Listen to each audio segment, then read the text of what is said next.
Depressive disorders in children are most often left untreated. I want this teaching video. Childhood depressive disorders are quite common, chronic and recurrent, causing impairment in function, educationally, occupationally, and socially. Depressive disorders are not due to passing sadness or laziness, and it will not go well with thought without treatment. Depression is characterized by three core symptoms: sadness, loss of interest in previously pleasurable things, and loss of energy. But sometimes depressive disorders in children don't follow normal patterns seen in adults. Childhood depressive disorders can be brought about by issues related to physical, genetics, and biochemical problems. There are also adverse childhood experiences and other environmental issues.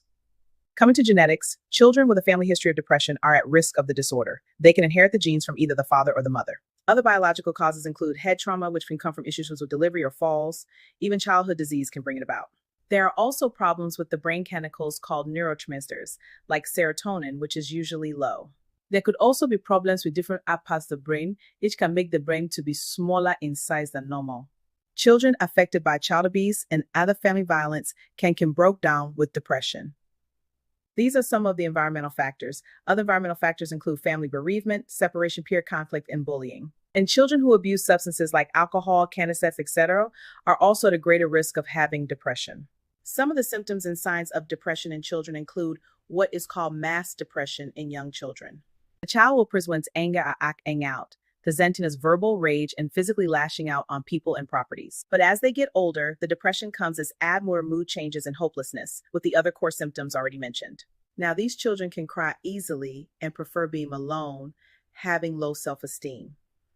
They sleep poor or excessively. They have poor or appetite and poor concentration. This makes it difficult for them to remember what they learned in school. These children feel weak and complain a lot about pains, especially stomach pains and headaches. They feel guilty and they think of suicide.